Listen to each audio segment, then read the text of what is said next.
OSP grants to partner to victim support and areas and stuff like that. There's a lot, 40 Right, thanks one and all, 5 o'clock. Welcome to the meeting. As members of the public, I shall read out the evacuation process, procedure I should say.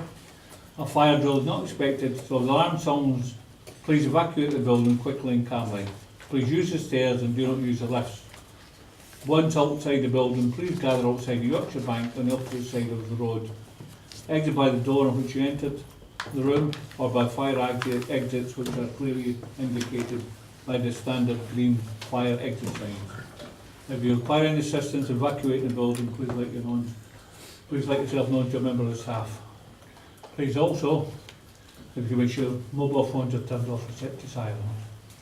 And as usual, I'll advise everybody that the meeting will be recorded for our future broadcast. Okay? I can see that with one breath there, I think.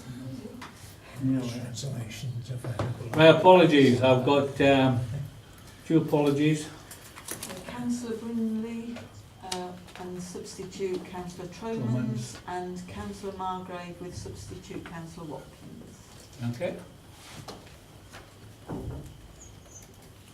Minutes, taken from the minutes of the meeting on 21st of September. Can I sign them as a... I move a true correct record, Mr. Chairman. Everybody all right with that, yeah?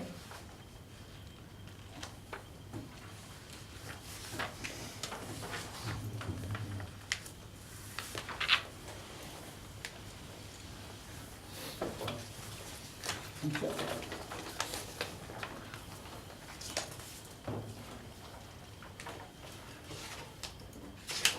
Declarations of interest? No. Public consultation, I understand that there'll be one speaker tonight and it's on the next item, item 6. So could we go on to item number 6 and have the report, please? Abu, are you taking this report? Yes, I am. Chair, can I just say before we go, I've left my mobile on because I'm waiting for a call from Kenya Police. Okay. I do need to, so if it did ring I would took it straight out, but I do need to, can't miss that one, I'm afraid. Okay. Sorry about that, but Abu? Okay. Thank you very much, Chair. Yes, so in terms of the performance report for our key third sector organisations, hopefully you've had a chance to read the report and it's a kind of summary. What I'd like to do is just, as per usual, pick up some key highlights and then if you have any questions or queries, more than happy to take that. So the report covers the performance report for quarters 1 and 2 for 3 organisations that deliver four contracts. The first of which is Warwickshire Carver, which is what is called our infrastructure body that works with community sector organisations on a range of support interventions. So for the first 2 quarters, they worked with 76 groups on 130 different initiatives or projects, and the target for the year is to work with 110 groups, so they're kind of well on the way, and generally they've never really fallen short of that target. As you all have seen in the highlights, there's a number of kind of key areas of work that they've covered, particularly for that period, i.e. the first 2 quarters, working with our independent living schemes is an area of work that they're focused on, so there's been quite a lot of work between them and the resident involvement team that I kind of look after, and there's been some really, really good results there working with the teams as they go through the changes as a result of obviously the restructure. Together with that, they've been working with a consortium of organisations looking at the opportunities to transfer an asset for community use. They're still kind of working on that. That particular asset is the sports hall at the back of Manor Park School, which is part of that kind of overall development. There's a number of community organisations. This is an issue that came up through the Abbey and Wembley Community Forum. A number of organisations have been really interested in looking at that and seeing what the opportunities are around that, and Carver has been working trying to develop business cases, look at costings, looking at kind of governance setups, etc. At the moment, nothing has come to fruition, but it's kind of been a really important exercise. And then broadly, and kind of thirdly, is a generic kind of capacity development and just lots of different types of organisations that are kind of coming to the fore, which is really as a result of the challenges that partners, ourselves, the County Council and other organisations are facing. You've got more and more third sector organisations that are looking at ways in which they can kind of either fill gaps or fill areas where services were previously provided, but because of the kind of financial challenges, they are now no longer provided, and yet in certain communities they feel that, you know, they can kind of maybe do what they can in those respective areas. So Carver's been working a lot with them with regards to funding, looking at whether it's the right thing to do, and then if so, how best to set up their respective organisations. The other bit of the work that they do is the volunteer development. So they have had 63 volunteers registered with them, of which 31 have been placed, and they've managed to recruit in that period 11 new organisations. This is a new area of work that they've kind of taken on that previously was delivered by the volunteer centre, but they were no longer in a position to deliver it because of their own financial challenges. So now it kind of sits with Carver. It works quite neatly because obviously they work with community volunteer organisations all the time anyway. So the volunteer development, we have a dedicated volunteer coordinator, Marina, who sits in that team and works with organisations, and there's a realm of changes which probably at the next panel Alison will be here, which she can talk through. And within that, there's been, particularly in that period, a big focus on inclusive volunteering. So that's working with organisations who support people with a range of disabilities and learning difficulties, which is obviously very, very challenging. But volunteering increasingly is a massive outlet for people in that cohort, and finding organisations and supporting organisations to be able to take on people from those respective communities is an area of work that they've been kind of focusing on. Okay, moving on to the next organisation, which is the CAB. As you can see, their target for the number of kind of customer contacts for that period was 7,500. They returned a figure of 9,018, so they were 1,518 above their target for that kind of 6-month period. As is no surprise, the two primary areas of support are debt and advice on benefits, and again the primary awards for both of those quarters in terms of people from that area coming in for advice was Camp Hill. And then finally, Warwickshire Employment Rights Service, which is co-located with the CAB in Nuneaton. They had a target of 1,216. They returned a figure of 1,685 in terms of customer contact, which is about 469 above their target. 92% of the cases were resolved successfully. They have a target of 85%, so again, they're above target. And the two main areas of support for people was breach of contracts, number one, and unlawful deductions. So they're really the kind of the major highlights. There's a lot of depth and detail in that report. I'm happy to kind of take any questions that the panel has that hopefully either I can answer today or take away and ask the respective organisations to come back to you. Okay, before that happens, Mr. Evans, would you come to the table and ask the questions? Statement. Oh, well, what were you going to do? Yeah. Thank you, Chair. I've come to this committee this evening to speak about the voluntary and community sector monitoring report for the first and second quarter of 2017 to 2018, but I'd like to talk specifically about the report on the Warwickshire Employment Advice Rights Service. But before I go on, I'd like to take the opportunity to thank all those who work within the Employment Advice Rights Service for the fantastic work they have done in this borough over recent years in supporting our local residents. The statistics in Appendix C of the report suggest just how well they are doing. 97% of those who have used the service were satisfied with the service they received, and 92% of the cases were resolved successfully. To add to this, the target number of people to help within the 2 quarters was 1,216, but this was exceeded by 469 people with a return of 1,685. Chair, the numbers speak for themselves. I genuinely do not believe that anyone in this room tonight can deny that the Warwickshire Employment Advice Rights Service do not do a good job. It's clear that they are doing some really positive work for this local community. Chair, I think it's seriously concerning that this council are proposing to completely remove the funding to the Warwickshire Employment Advice Rights Service. The removal of the funding being set out in the draft budget for 2018-2019, which will be presented to full council on the 14th. If the council decides to approve this, it will see the service lose over £32,000 of its funding. The Nuneaton Bedworth Borough Council's constitution states that an overview and scrutiny committee is a committee appointed by the council to provide support and advice to the Cabinet by contributing to the review and development of policy, and to hold the Cabinet and partners to account by questioning, challenging and monitoring their performance. So tonight I would ask all members of this committee to do the right thing and go to the Cabinet meeting next Wednesday and recommend them not to accept the budget in its current form, and urge them not to remove the funding to the Warwickshire Employment Advice Rights Service. I completely appreciate that the council has certain financial difficulties at present, as does every other local council in the country. But before cutting funding to frontline services like the one in question, you must get rid of things like the climbing wall and the In Touch magazine, which literally has no positive impact on our community. To be honest, before reading this report, I wasn't aware of how many people the service actually reached out to, especially in our deprived communities.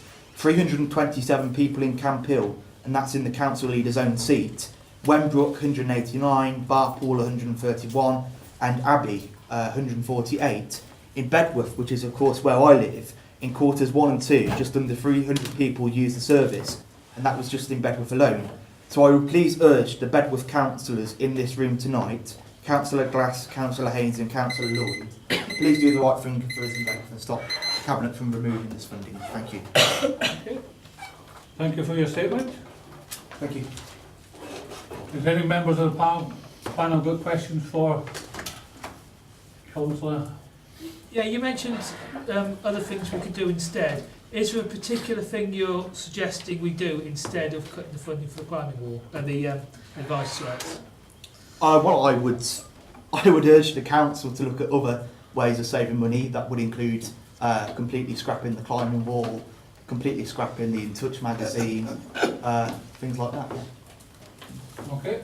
Any other questions? No. Any other questions to the officer about the report? Councillor Condicor? Yeah, I've got a few. I mean, it's a pity in Table C for the advice rights, it says we don't know the pound-to-pound generation until the end of the year. But can you give us a guide? Obviously, we had them here last year as well, as to, for the £32,000 over a year, what sort of figure they're getting out of employers in terms of settlements or getting people their jobs back. Yeah, what sort of value are they generating for us?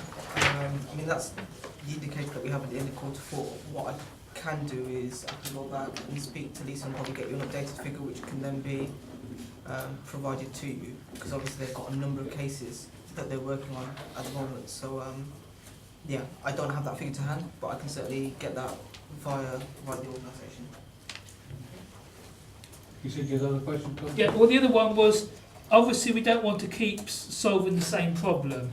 So obviously they do a very valuable job, but are there particular frequent flyer firms that generate quite a lot of their casework effectively, or is it fairly well spread amongst a large number of firms?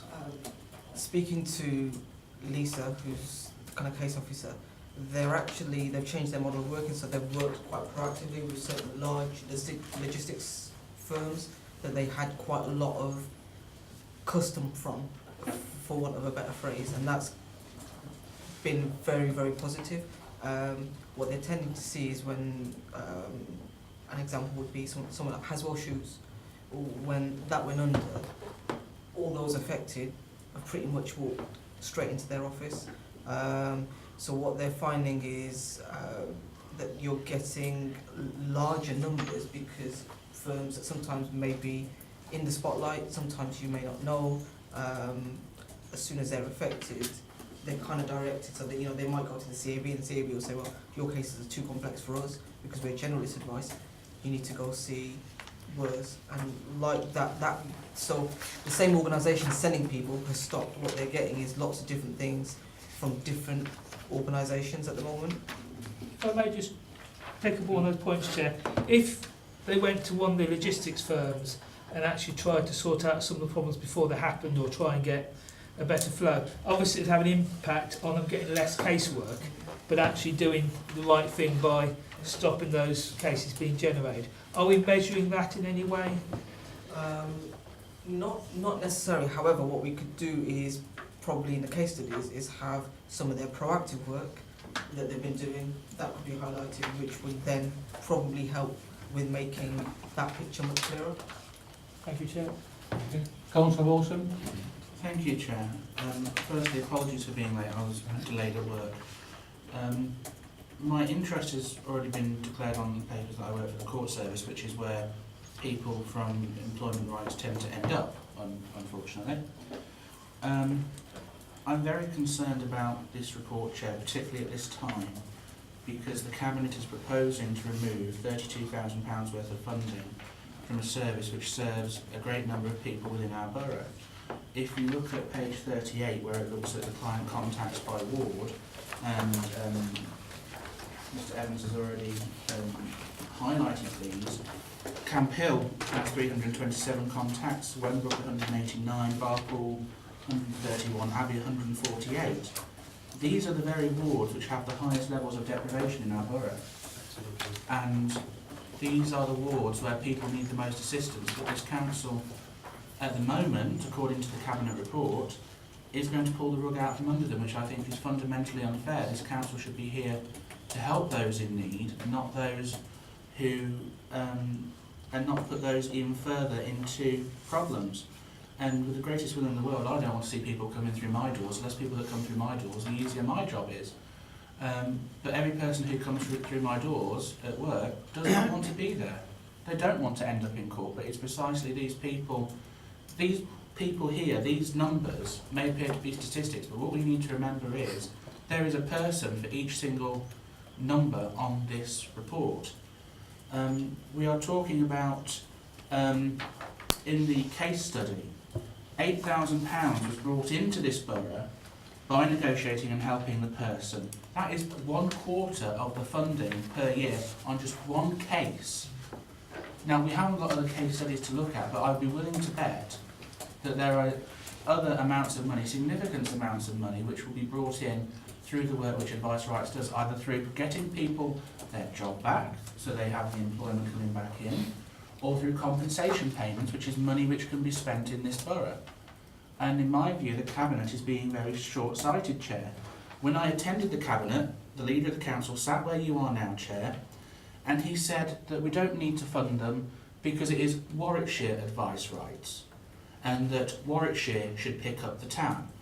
But if you look at page 38 with the numbers, again the numbers speak for themselves. It breaks it down by ward, and it also says outside of the borough 148. 148 out of 1,685. That is only 8.7% of the people being held outside of this borough. So overwhelmingly 92% of the people being held are from Nuneaton and Bedworth. That speaks volumes to me, Chair. And I would like to move a recommendation to Cabinet, because that is the OSP's right to do so. I would like to move that this committee expresses its concern about the Cabinet's proposal to remove funding to the Warwickshire Advice Rights Service and ask them to reconsider their decision at the Cabinet on the 14th of February. Because these reports, and I think a copy of this report should also be sent to the portfolio holder, because I think he needs to see in black and white what is happening and what will be the direct result of the decisions that he is making. And I move that, Chair. I'll second that, Chair. Okay. I just want to know how much duplication this organisation does. that the trade unions do. If people have got problems at work, they go to the trade union who looks after them. But this is separate, is it? Or is it a duplication? Abu, would you like to answer that? Well, all I can say is that when they go to this organisation, they get a professional who's a specialist in. So you're saying that trade unions haven't got professionals then? No, I'm saying sometimes they might be referred because their cases are quite complicated, or they might not have trade union membership. Councillor Moment? Chair, I'd just like to ask Abu, this says Warwickshire employment rights, and we seem to have heard an argument that it's Nuneaton and Bedworth. Could you point to other districts and whether they have an equivalent organisation outside of CAB, which seem to be the natural resting place for some of the issues which are being taken through?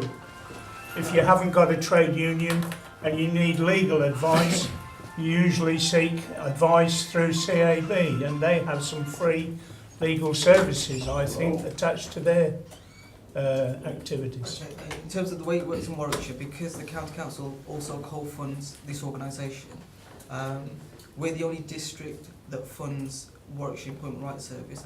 However, the contract that then they have allows people from the other 4 districts who can contact WERS by phone, and they can come to Nuneaton if they need assistance, and hence where you get the figure of that you cited, Councillor Wilson, is those people that from the other CAB. So what happens is WERS provides advice, guidance and training to the other CABs. If the CAB cannot deal with the case because it's complicated, CABs from the rest of the county will direct those individuals to WERS. So then if they want to make their way down from Rugby or Stratford or wherever, for a complicated case that their CAB cannot deal with, this is where they are signposted. Councillor Watkins? Yeah, thanks, Chair. Well, what I wanted to ask was about Carver, actually. So on this report, it's saying that it's brought in 81,000 so far this half a year. But also, as I ask every year, so that's coming up to 8 years now, where's the rest of the services that are in Carver building? Where are they? If I read this report, it's a very good report, very detailed, except for what other services do I get if I go in that Carver building? 8 years, Chair, I think I should be getting it now. I should be getting here what I can get if I go into the Carver building. Okay. I will make sure that it is included. However, You've been making sure for a long time now, Abu. as you walk into the new town centre, they've got a big board now. I want to see it on this report. And I will make sure that it's in there. That's in there. I will make sure all their The services. next report, Abu, I will check it, and I want to see every single service that's in Carver. Councillor Watkins, I will make sure it's there. Councillor Wilson? Thank you, Chair. There are some points which have been made about the Employment Rights Service which I'd like to pick up on. About the CAB. The CAB does not have the legal experience or expertise to represent people at such a high level as when you end up in the Employment Tribunal. They are there to signpost, they are there to guide, they can help fill out forms. But in my experience, and I would suggest that I have probably more experience than some of those around this table, they do not have the expertise to actually go in front of an employment judge and help someone get their job back or get a compensation claim back. They don't have that expertise. They are there and they are volunteers more often than not. They do employ some solicitors, but the ones around here, particularly around this area, do not have that expertise to go and do so. And the people at Advice Rights will go in and they will help and represent those people before the judge and give them the best chance they have of winning their case at tribunal. That is what they go and do. And yes, people have trade union representation, that's their choice.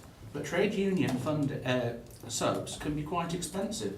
I know, because I keep getting the adverts at work, and to pay out the amount of money, some people can't afford the amount of money per month that some trade unions charge for their dues. They can't. It's excessive on their actual monthly disposable income. I get the adverts, I see what they charge. That's one of the reasons I won't join a trade union, because it's excessive, amongst others. But this is a last resort, a helping hand to people who are at their most vulnerable when they have lost their job or are going through some kind of employment crisis. And the last thing we should be doing, if we are serious about helping, and we keep hearing on the other side about narrowing the gaps, you want to narrow the gap, don't remove the funding to those who are trying to better themselves in funding from the very areas which are the poorest in society. Councillor Lloyd? It's very easy, you know. When you sit in the council and you're in the opposition, you can beat the drum any way you wish. Now this authority and the cabinet, and I will support, I will obviously support them because of my party as well. I've sat down with people and looked at what finance that the government has given us and what we have, because they have took nearly all our money off us, and we carefully look to see who we can help, so we don't knock people off money off people and do whatever. And what we start struggling to do at the moment, because they've took that much money off us, so beat your drum as much as you want, they took so much money off us, we've had to look at all the services this authority runs and tries to do. But it has to be very careful giving money out to other organisations that are not directly has. And it is the last resort, make no mistake about it, it's the last resort for us to do these things, because 32,000 things is not a lot of money, you can find whatever.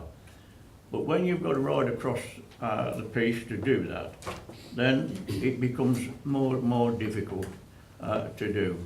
And I don't think unions are pathetic and all that. They do have a role in people like them and do with them, they join them. It's a democracy I think we live in, and people can choose to do whatever. But let's not keep beating the drum and thinking, our names have been mentioned. People better understand, and I don't have to tell them, I mean, councillors know anyway because they go to their own meetings. We don't just sit back and just take what they throw at us or people put on a piece of paper to when we look at it to make decisions and policies to get our budget through. And in this, none of us want these things to happen. Nobody wants it to happen, take money off people in need. It's just, I don't care who it is, in whichever political party, they don't want it. If they find a way of doing that, we would. But it's very careful before anybody does anything or any action is taken. All councils do it. I'm not beating the drum just for one that. We all do it, whatever, and we've all got our own parties and we're only our way of doing things, whatever. But I don't mind being asked to do something if I can take something back to the people, the cabinet, say, look, relook cabinet, relook at what can be done. That is not an hardship.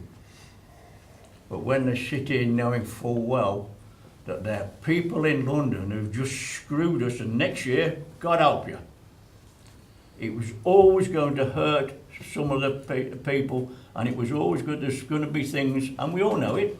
Let's not start getting silly. We all know it. Sometime or other, each party would have to make a decision that's not pleasant to people, whatever. That's how it is at the moment. All parties will have to do it. It's just how which one you pick, which one you think is right to do it. But they will.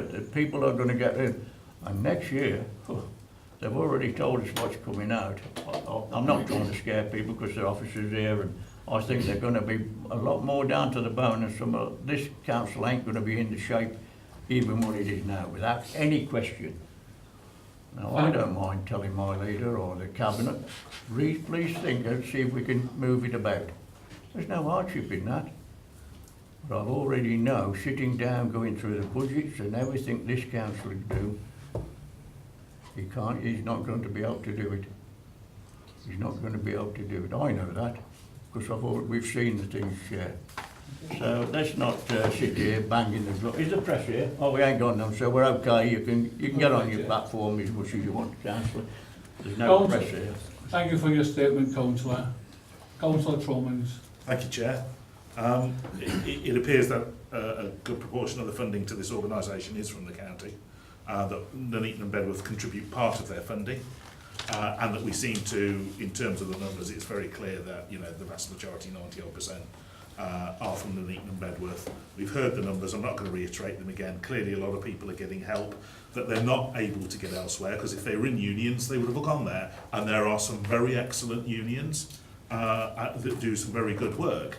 There's some others which, you know, probably missed the point, but, you know, that's a different story. The fact is, most workers aren't in a union, and union membership, if anything, is declining and has been doing for decades. So I take the councillor's point, but it's not an option for most people, and clearly not an option for the people that go here. The other thing that really, really concerns me is that well over 300 people were disabled that went here. That's 20% of them are disabled, and these are some of the most vulnerable people. I would imagine if you're looking for things to cut, you know, playing games with climbing walls or protecting these people, and protected these people. Yeah. And, you know, I have to make the point that, you know, in the Conservative budget that's been signed off by the Section 151 officer, this is being protected and climbing walls are being ditched, because it seems that that's the right sense of priorities.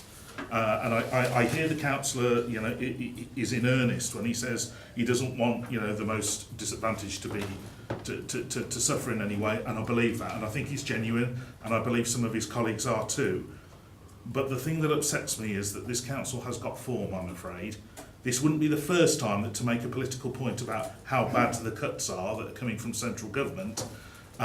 There's been a very heavy hand, if we can put it that way, approach to making cuts, and that has harmed vulnerable people. I mean, we only have to look at the sheltered housing. There was a middle way option. Again, the Section 151 officer said that it could be done. We supported that, but no, it had to be the whole hog. The year before that, we had the money from the government that was the transition for the spare room subsidy. None of that was spent until the press kicked off, and we did, and with 2 months to go they started spending the money and got rid of most of it. Thankfully this last year almost all the money has been spent to support those people, but whether it's by design or whatever, the public see that the narrative from this council is there's cuts and therefore the poorest and most vulnerable need to suffer, to illustrate the point. And it may or may not be deliberate, but there's three examples that I've quoted just there. This doesn't have to happen. The Section 151 officer for the council says it doesn't, and that you just need to do some other things. We've got a budget that's signed off that will protect this.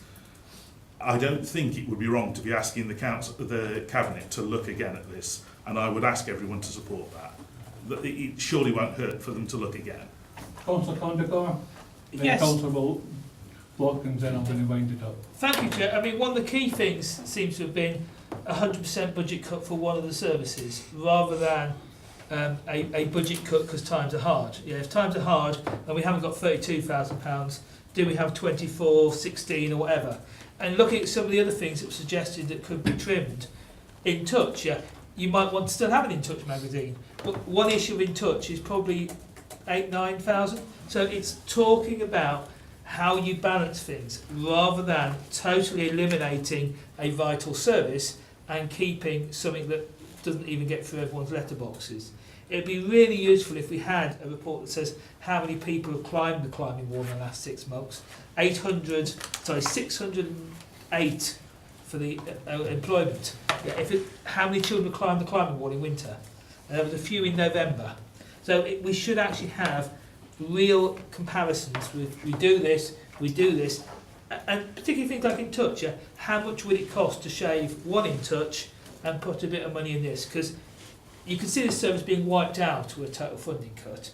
If it was a funding cut of a third or a quarter or something, then you could see it potentially surviving. So yeah, we should be asking those questions. We should be referring back to Cabinet to see, can we do anything? Yeah, does it have to be black and white?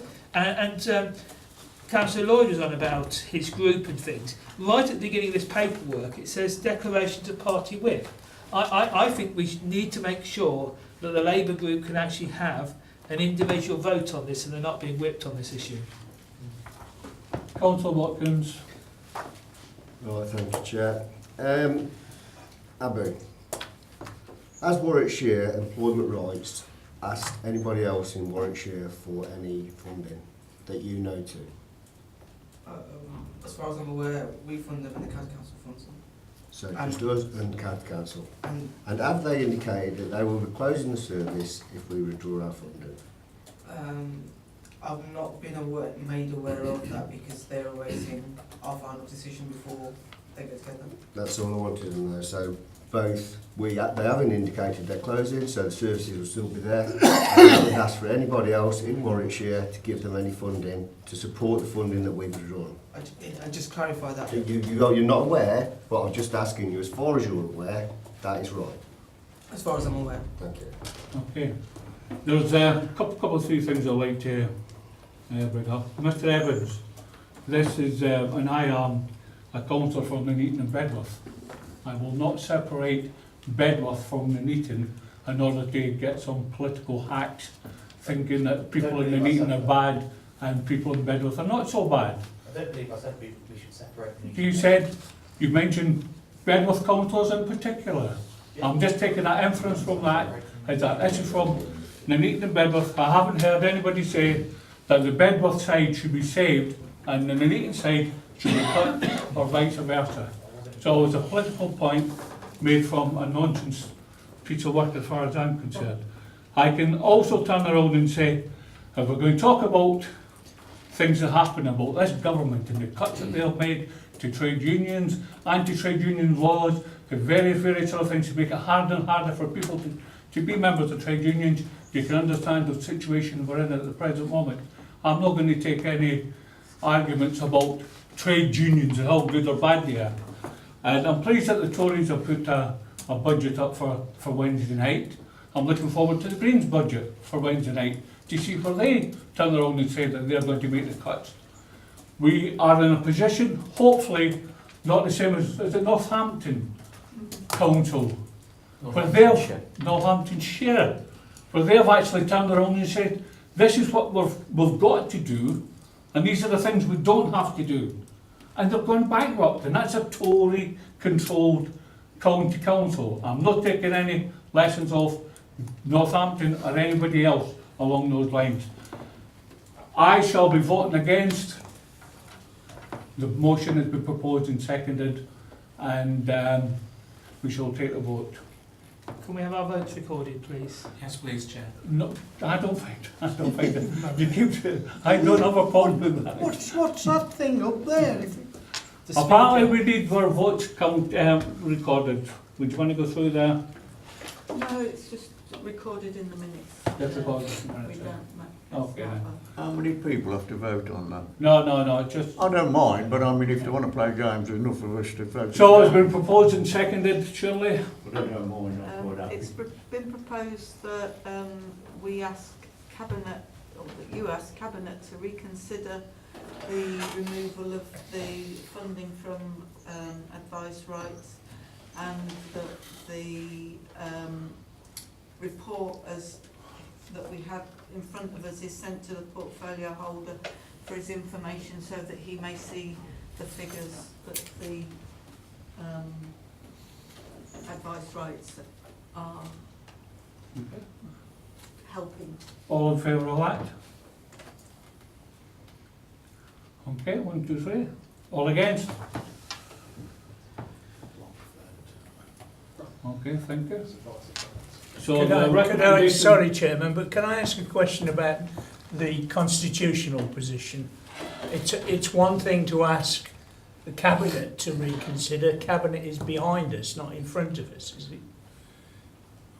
When's the Cabinet meeting? Wednesday. But as I see it, the Cabinet makes a recommendation to Council, and it's the Council meeting where decisions are made about budgets. It's the Council meeting where the Conservatives will make their proposals, and it's where the Labour group will make theirs, and there will be a vote and there will be a decision made at that point. So the point I'm making is that to plead a cause, to plead a case for changes to a budget is at the budget setting meeting of the full council, as far as I can see. And any attempt to move the decisions of the Labour group through Cabinet is almost pointless, because it's got to be the full council. So the recommendations are that members note the performance report and respond accordingly. So, Chair, can I just come back on the point made then? Yeah. Because one of the points of scrutiny, which is different to Cabinet or Council, is we ask officers questions and we go through the figures. Yes, but we've So- already did that, Councillor. Yeah, no, I'm just pointing out that there is- All I'm saying, there is a I point.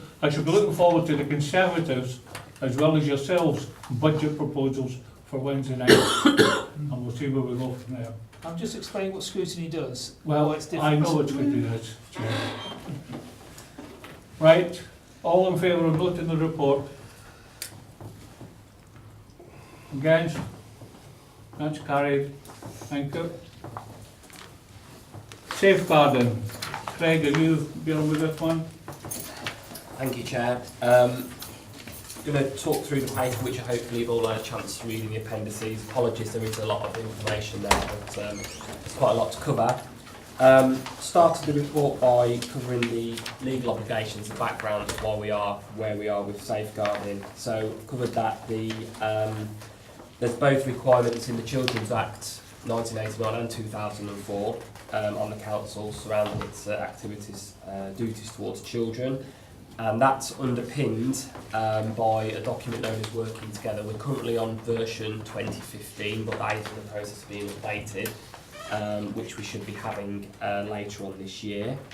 The Children's Act sets out a requirement for each district, so sort of like you're looking at your county council levels, to have a children's board, so safeguarding children's board. So we've got a Warwickshire one. As part of that children's board, we are a statutory member, and under the legislation of the Children's Act, section 11, there are certain requirements of us as a borough council, which are set out in 3.5, which we need to fulfil to be complying with the Children's Act. We were last moving on to 3.6, we were last audited against this in 2014. We come out fairly well. There were some areas for improvement, but generally we've actioned them. There's no word off the board yet whether they're assessing us this year. A reason for that I'll discuss later. But we've decided that we are going to do another assessment just to make sure that we are still fulfilling our obligations. When we move on to adults, the concept of safeguarding adults is quite a new one in terms of our work, because people that were adults, it used to be under the term vulnerable adults, but now we've got the Care Act 2014. What this did is it put safeguarding adults on a very similar level footing to that of children. So now that Warwickshire County Council Social Services have to carry out statutory investigations if they believe an adult is at risk of abuse or harm. The Care Act doesn't place any statutory requirements on us as a borough council, but it does recognise us in there as a key agency, which I'll come on to in a bit. Moving on to part 4, we are in the process of updating our safeguarding policy and guidance. What we've done is we've merged our adults and children's together. So now we've got one safeguarding, we will have one safeguarding policy and guidance. As we found when we were putting the policies together, there was a lot of cross-cutting themes, a lot of similar processes. So we put them together, and that will be going very soon to decision-making process. When we look at reporting concerns, there has been a big shift in the reporting by the introduction of the Warwickshire Multi-Safeguarding Hub, which is commonly known as the MASH. So that came in, I was going to say a year ago, but it's 2 years now, isn't it? So that came in on the 3rd of May 2016. What that did is the aim of that was to create a consistent approach across Warwickshire, because what you were getting is sometimes you were getting a different response to one issue in Stratford as you were in North Warwickshire. So now there's a consistent approach where all the referrals go into, and that's, I say that covers the whole of Warwickshire. 5.3 covers the agencies that are in there, so they sit in there already. They've got officers represented in there, so you sort of get the idea of how many agencies are there. There's that quick information sharing. They can get it, they can make decisions quicker, take better action to safeguard children, and they're co-located in Warwickshire. When the MASH came about, the MASH wanted, rather than all different sections, they wanted each body that wasn't in the MASH to have a single point of contact known as a SPOC. So what their role is to actually collate all the information from their agency and feed into the MASH and vice versa. So that's me for Nuneaton and Bedworth. And it does mention there that we have got my team is my colleagues in my team are the backup for me. What we've got in that under that is that there is a network of support SPOCs. So listed in 5.6 is the sections where is a section in the council where we have got support SPOCs where, for example, today, I had a query off the MASH today that I will go to them relevant ones. I won't contact them all the time. So I will contact them because the MASH have rang me and I will say, look, the MASH have requested this address, what have we got? And then they will feed back to me and I will liaise with the MASH. Mainly that's obviously so they've got one communication voice to and from the MASH, which is really useful.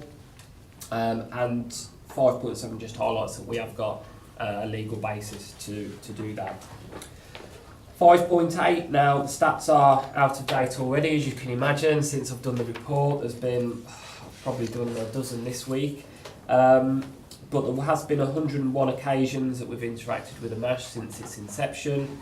48 of these have been requests for information off the MASH, and 53 have actually been referrals that we've made as an authority. 5.9 talks about expanding that role, so expanding that agreement with the MASH. However, we've just learned that the MASH manager is actually being seconded to another post in the county council, so me and Linda don't actually know where we are with that at the moment. Moving on to 5.10, with adult referrals, they've not changed. So they still go into the supporting people team at Warwickshire County Council. 6 covers briefly about statistics, which are attached as Appendix A, so hopefully you've had a chance to have a look at them. Moving on to 7, I did mention a moment ago about one of the reasons that the Safeguarding Children's Board probably hasn't instigated a Section 11 audit is because the status, the current existence of the Children's Board is very much thrown up in the air at the moment, because the Children and Social Work Act has very much changed in the role of children's boards. They won't be in existence anymore, and it's up to local partners to actually decide how this functions.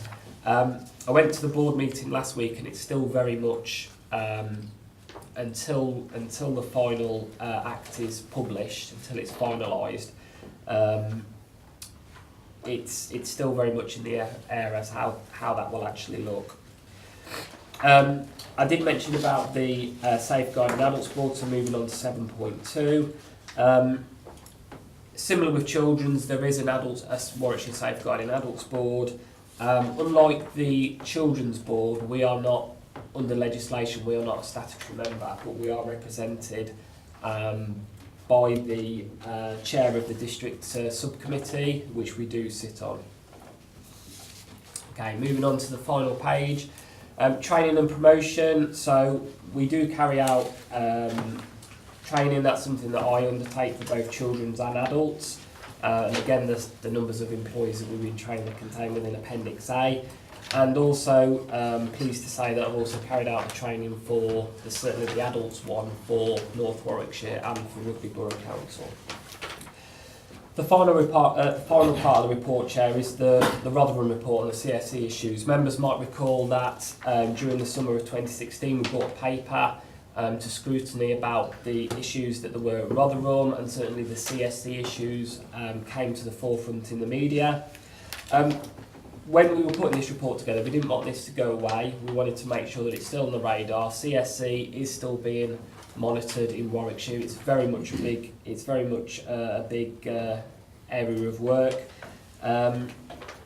What we've done here, I've exclosed as Appendix B the action plan that we put together from that assessment that we've done from the Rotherham report. And finally, we are now publishing data on child sexual exploitation as part of our performance management reporting, and again that data is contained within Appendix A. I'm happy to answer any questions anybody's got. Thank you. Any questions from the panel? Councillor Tromans? Thank you, Chair. Can I ask, number of early help single assessments, can you just describe what an early help single assessment is? Where are we? Page 49. Oh, sorry, I'm in the... So what... Yeah, I know what the I is, I just looked one way there. So basically what an early help single assessment is that it's where a child doesn't quite meet the threshold yet for social services intervention, children's services intervention. So it's where there's been it's basically, as it says, it does what it says on the tin really, it's early help, so it's about preventative mechanisms, it's about putting things into place so that the welfare of the child doesn't get worse. It might be that a child's not sleeping, it might be that there's a disruption at school, it could be a number of things, but that's what that number is there. So it's when a single assessment, usually the lead agency for early help is either a school or it's a children's centre setting. Right, so they're not referrals that we've made, they're just ones that have happened within our Yes. borough. Great. Yes. Okay, so I understand that they're separate. So the MASH Yes. referrals that we've made and the stuff that we've had come from them totals 101 to date. Yes. Do we know how that compares with other local authorities? Do we have a feel for their numbers of referrals to and from the MASH?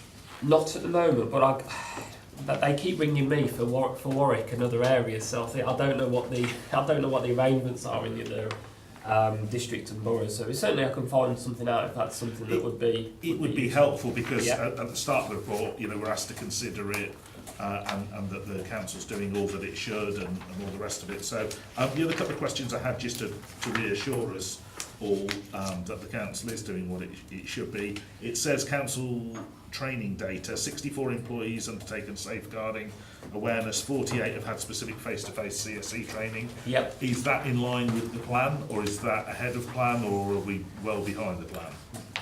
The next financial year will be where we need to do our next batch of safeguarding children's training. What's happened is that, similar to what's happened with the adults training, is that as soon as you put training on, everybody jumps on. Right. So, and then we require our staff to do it every 3 years. So we're at that stage now where everybody needs to Are do it we up again to next date year. with our rolling programme? Yeah, we are, yeah. Great stuff. We are. That's and the final thing is, you said that we were audited and there were a few things that Yeah. were areas for improvement, and you said you've generally actioned them. Yes. Which bits haven't we actioned, or by generally do you mean we did action all of them? Yeah, we did. One of the areas was DBS checks, which we've sorted. Right. Now, I can't recall the others off the top of my head. I think the training was one of them as well. But they've all been addressed. We've all been, yeah. Great. Thank so you very hopefully what I'd like to propose, Chair, is once we've done the audit this financial year, that can form the basis of the scrutiny report for the next year. Yeah. So Thank you, Chair. Okay. Councillor Condon? Thank you, Chair. It's a different world now. We've obviously made lots of strides, and I was sat on the licensing committee a few years ago. And it was interesting it coming through and raising up the agenda on that. I think it's really positive, the bits on training taxi drivers. Do we have an idea of how much of this work we've done with taxi drivers, and are we getting referrals via our sort of licensing route, obviously without going into particular detail? What I've found, Councillor, is that certainly when I've been speaking to my colleagues in licensing, they've actually had, every time they've done the training, somebody's come forward and said, oh, actually, I've got this, what do you think? So I think it is having that impact, and I think the fact that it is actually, it's mandatory that they have to do the training, I think it's really good. We've not had any come through to us directly, but I think that the idea that it's actually out there and people are actually being made to realise, they might have been ferrying somebody to and from a place and not thought nothing of it, but if you just make them think now differently, then obviously we're getting the message across. Councillor Watkins? Did you know? Did I indicate? It was just on the following agencies that work with MASH. Okay. There's nothing really in there like on, say, immigration or anything like that, or do you does that get covered in another? What I'm thinking of there is like on the child exploitation and slavery and things like that. What if we suspected something like that? Would that get picked up in this, or would that be missed? What sort of like? So if you suspected like a child was being exploited and having to work and things like that, or whatever. Okay, so what? Where would it get picked up in these agencies? Ultimately, it would all go into the mesh. So all the referrals go in the front door. If it was child sexual exploitation, the mesh would then refer it on to a specific CSE team, which there is in Warwickshire. So that's where that would go. And then it's sort of like your immigration, you would be picked up by the police, and then the police would sort of escalate through there. It's just that, you know, it's like where I work, there's a lot of agency staff there. And I'd be amazed if some of them were actually what they said when they joined that agency, if they was actually that age or whatever. And so that could get picked up through this sort of report. If they're under 18, yeah. And are you sort of on about adults as well? Well, yeah.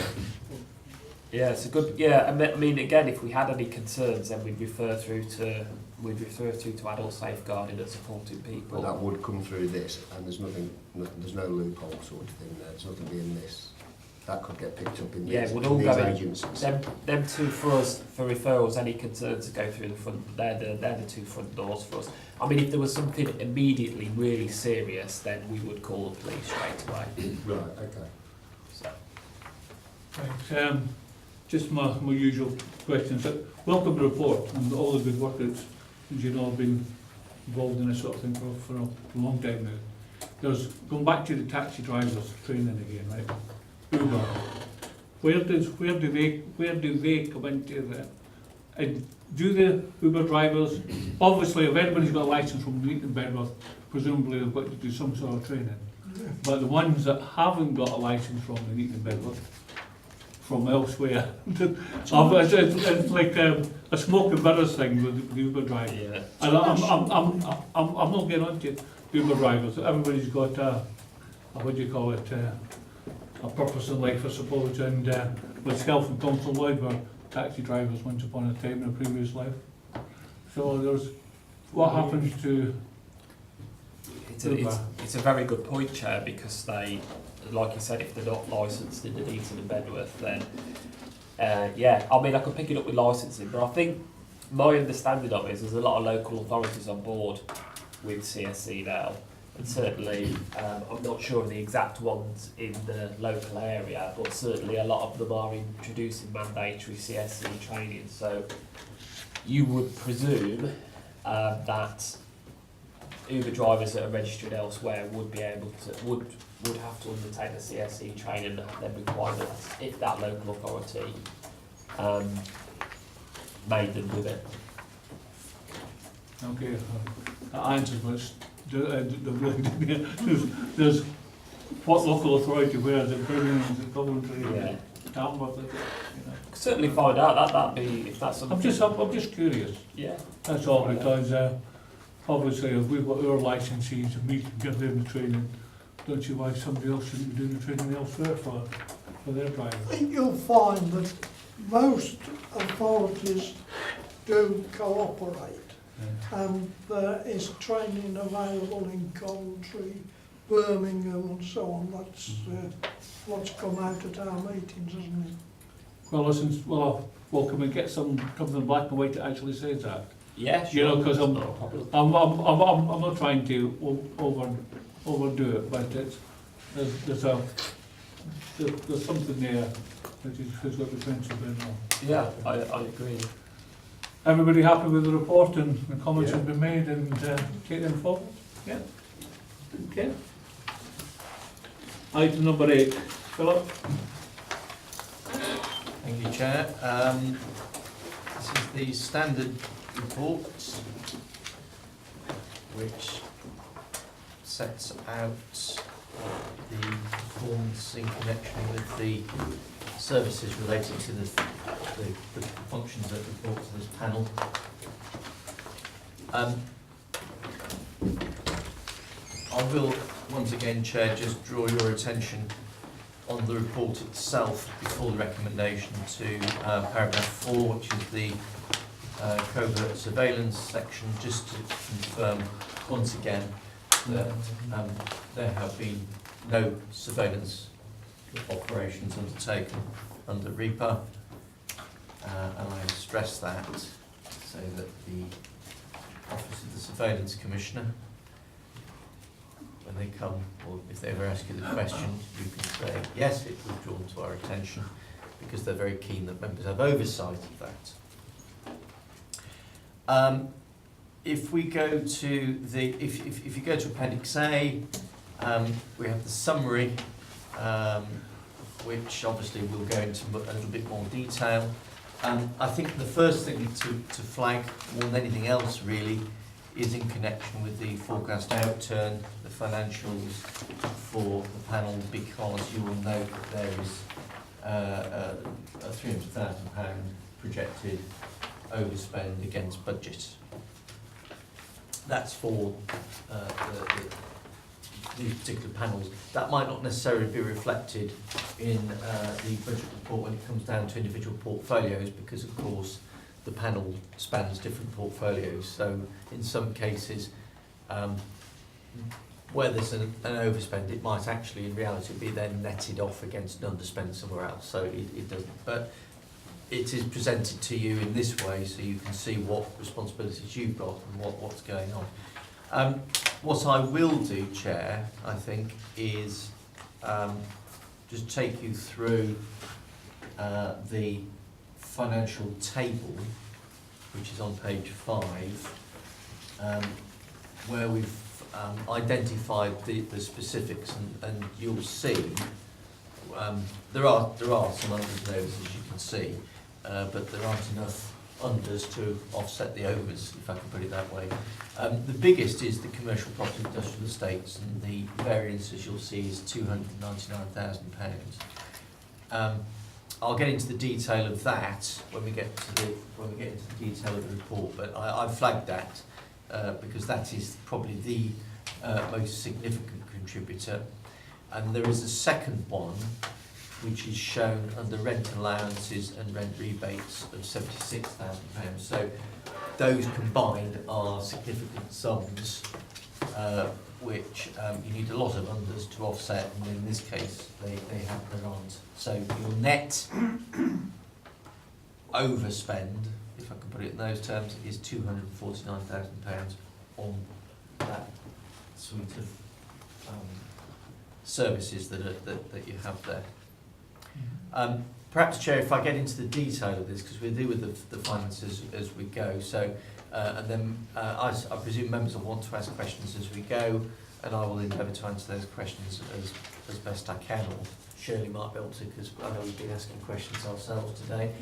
The first one is, in fact, on page 6, is commercial properties, and the forecast is well down against budget of about £300,000. The reasons that are given, one is has already been reported previously anyway, is obviously the Poundland issue in terms of the rent for £1. There is, in addition, the Church Street development, which is obviously the proposal to put the elderly persons complex on to the Church Street car park. Part of that development involves taking out those shop units that are on the front, immediately facing onto the library, and therefore there is a reduction in rental income that will come from those. We've been, obviously some are already empty, those that aren't will be very soon, because McCarthy and Stone, their planning application will be coming forward very soon for consideration by Planning Applications Committee, and subject to planning, then that would then trigger a transfer. So that has been sort of built into these figures. One thing I would say, just preempting any questions on this, that next year's budget has taken account of that income, that loss of income, and Ian Powell tells me that part of the capital receipt from that, some of it will be reinvested back into the Vicarage Street project, but the residue has been retained in order to offset the known loss of car parking and rental income that will accrue, or would have accrued from the site. I don't think I can add anything more to that, Chair, unless members have got any specific questions. Councillor Thunderbar? Yeah, one of the things is this report was from the council meeting in November, so this data's 3 months out of date. So obviously we could have had a worsening or bettering of any of these figures in that time. I just wonder if any recovery or worsening has happened in the last 3 months, or if things are just as are. Not for this particular one, Chair, because clearly with the development scheme anticipated, there wouldn't be any attempt to re-let those units pending planning permission, because of course we need to give vacant possession. So as far as those figures are concerned, I would say that they're pretty much as they will be. The forecast variance is a forecast variance to the end of the financial year, not to the end of the quarter. So that's what we think the full year impact will be, and I doubt it will have changed significantly since then. So just to make clear, there's been no likelihood of any improvement to the Poundland situation, and no. Well, that would only improve, Chair, if there were another occupier in situ, and clearly that's not the case. As I understand it, we'd have to give, I think it's 2 months, I think we've got a rolling break clause of 2 months on the lease, something of that ilk, so there'd be a delay in terms of securing a new tenant. And I think it's fair to say that when we negotiate commercial tenancies, invariably there's always an element of incentive, as Les Snowden describes it, where tenants will want to come in, they may want to do works on the building, they may want to then livery it up in accordance with their corporate style, and all those costs would then be offset, so there'd obviously be a rent-free period, which is not unusual when negotiating terms. So certainly in terms of that particular unit, there would, even if we had got somebody lined up, there may well be, I'm not saying there will be, but there may well be a further period of transition where you wouldn't be getting a rental or a full rental for the unit.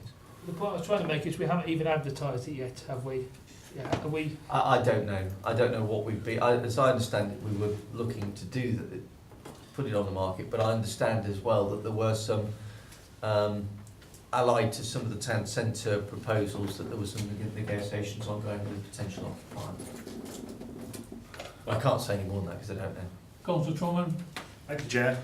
Just because it's jogged my memory, and on page 64, talking about Bedworth cricket lease, I have been in contact with the council a number of times about the dog training. Just out of interest, if I can ask Councillor, Director. we haven't got to that. Okay. In that case, the other 2 points I'd like to make is if the first one is, I'm looking at page 59. We still haven't got to that one either. Okay. Do you want to do those later then? Fine. Yes, that was, but the officer said that they would do it page by page, and I thought that's what we're actually going to do. If we're just doing a separate section, then there's only one question that I have, or one thing I'd like to point out. If we look at the car parking, I think that speaks for itself. Again, the numbers are down. So. I'm not there yet. You get your chance to say that again. You can give us some commentary on why. I think you will as well. Councillor Wilson? Thank you, Chair. You were talking about the money that we would get from the capital receipts from McCarthy and Stone development. When it went to the Cabinet originally, it said that there would be £500,000 earmarked for the Nuneaton Town Centre redevelopment. Is that where the money is going, to the Vicarage Street development? So that's the £500,000 element. Yes. It was in open. Well, I hope it is, because I don't know. Well, it was in the paper saying that 500,000 was earmarked for. That's certainly my understanding, yes. And the balance of the receipt is to offset. That's my understanding. You want to continue, Philip? Yes, thank you. Yes, there's, can I just say, Chair, so I don't want to appear overly cautious, but I am aware that there's a lot of sensitivity around data and information in terms of some of the negotiations ongoing. So if I'm pausing, it's because I'm trying to work out what's in the public domain, what's not in the public domain. I don't want to say something that... No, it wasn't the paper about that when it was announced. I'll take your word for that because I haven't seen that. Moving on then, Chair, to... you'll see, and I know this was an issue that Councillor Kandaka picked up in terms of occupation. I'll just make the points, and I don't know whether I think it's slightly slipped from what it was before, but we're talking 148 commercial premises, 142 occupied, so we're looking at a 4% vacancy rate, which relative to the market is very good. And as always, on that, if we're taking out the Church Street ones, we should take them out the 148 as well. So we should start to, as we've got less properties, although we might only still have 6 that we count as vacant, it's 6 out of 139 or whatever. So yeah, I'll check. I'll ask Les to check. I thought when I saw the table that they discounted them already, but I will check that again. Moving on to the democratic representation management, I don't intend to say very much about that. Obviously, it's on budget, and obviously you've got the results from the various elections there, and obviously we were in terms of the parliamentary election ahead of the curve in terms of where we predicted. So it's a smiley face. It is my esteemed hope, Chair, that when we get to the borough elections, that we do get a big turnout of voters, and that we can achieve our 40%, which would be marvellous. It would be better if we could get 60 or 70%. I leave it to you as elected members to invigorate the voter and encourage them to come out on the day. I'm sure it'll be weather dependent as well. just on that, we do get 40% in Wellington and Whitestone and things, but there was an issue, we had a review of it. I think it was at Galley Common where it was very hilly, and there was a few things where extra polling stations were discussed to actually help the turnout. So I don't know if you've done any of that work. We are due another polling station review next financial year, so that is something that we will look at. I did raise this in terms of the either St Peter's Church Hall or the school on the opposite side, which I think we were, at one point we thought was outside the district, but actually is within the borough and therefore within the polling district. So it was something we were looking at, but we hadn't finalised that when we completed the last polling station review. It was a desktop study, the last one. This will be a much more in-depth one because hopefully we won't have any elections next year. And also on that, we've got a lot more housing up the long shoot, which is eventually going to be thousands. So I do hope we have, in terms of getting turnout to the new houses, a plan to actually ensure that. And that is part of the it's something that Debbie is very aware of. It may well be something that we actually have to trigger a governance review, because clearly when you're building that number of properties, that is a huge increase in the electorate, and that may necessitate us having to ask the Local Government Boundary Commission to come in and do some work. And clearly with the borough plan coming down the pipe, something's going to happen. So that will have to happen sooner rather than later. So we're alive to that as well, and that's something that we're, if it's not initiated internally, we expect the Boundary Commission to actually come knocking. They have been knocking on our neighbours' doors, so we expect that if we're not there yet, they'll be looking at the borough plan saying it's about time we had a look at those. Okay.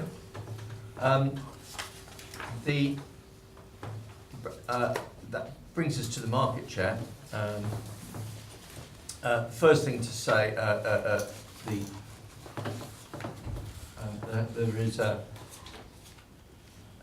still a forecast variance against budget, but as you'll see, that's down to the transport savings that are made there. I'm not entirely sure. My understanding of that figure, if I understood it correctly, is that that's still 80,000 over. That's a variance of 80,000 over the budget. But what I'm trying to work out is whether those should be bracketed or not. But I don't think it is. I think it's obviously an under recovery of income. You'll see, Chair, against the second quarter. My understanding is that that's the annual target, the target that's shown there, rather than the quarterly targets, 10,000 and 4,500. But even allowing for that second quarter, you'll see if you double up, you're still not, unless you allow for seasonal variation, we're not going to. It's going to be very tight to achieve that target, I think. Councillor Condacott? We've got a serious problem with the markets because the target used to be 13,000.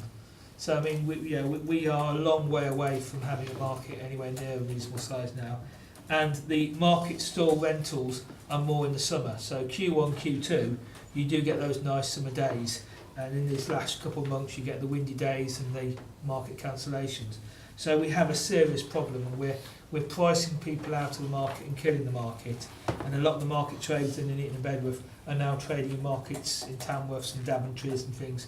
And yeah, we're just killing it. And these figures of 4,500 or whatever for the summer months, yeah, I mean, it's absolutely appalling. I mean, the market used to stretch all the way to Wilko's, all the way to the bus station, and we just seem to be ignoring the problem that the market is overpriced. And yeah, we need to bring it back on the work programme and actually revise the pricing, because it costs a lot of money to set the market up, and it's just getting smaller and smaller, so it's in a death spiral, where actually it's a massive opportunity, particularly with City of Culture coming, to try and actually regain some of the enthusiasm and get back to the days when we used to win awards.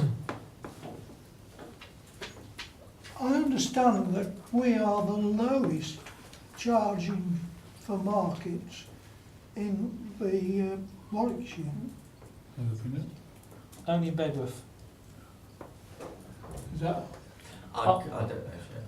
I wasn't too sure what you were talking about, the Nuneaton market there or Bedworth Market Council. I sometimes get confused when you try to put the two together when you're actually only talking about one. Chair, I was talking about the Nuneaton market. Bedworth market is Okay. at its target and has a smiling face. I did notice, yes, I did notice. Shall we move on, Chair? The rent allowance and rent rebates. Again, this is the £76,000 under recovery or under over budget that is on that financial table at the start. I've spoken with, exchanged emails with Joe Robinson just to understand the figures, and particularly the point about the reduced income from recovered benefit overpayments.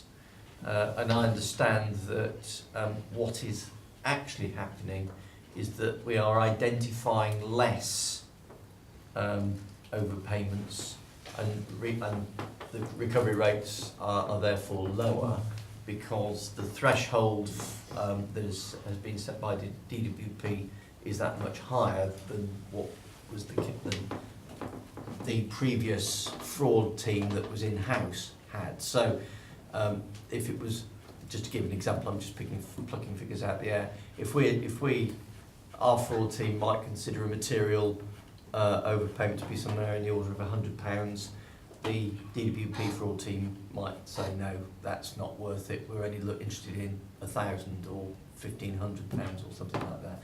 So because of that, it's had an effect, as you'll see, of somewhere in the region of about 100k. And this is because we obviously have to estimate and tell DWP at the start of the year what we expect the recovery rate to be. But of course, if the DWP set their criteria differently to that we'd assumed, then obviously we get a different figure, and that's it appears to be the case here. That seems to be the gist of it. So that's had that net effect. Continue, Phil. Thank you, Chair.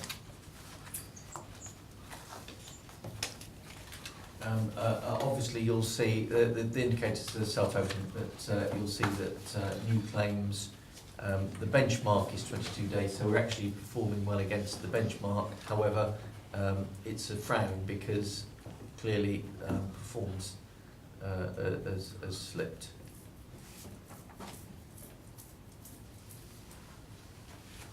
Anybody on that? No? Okay. Moving on, Chair, if I can, the council tax collection is the next one. You'll see that we are below profile. The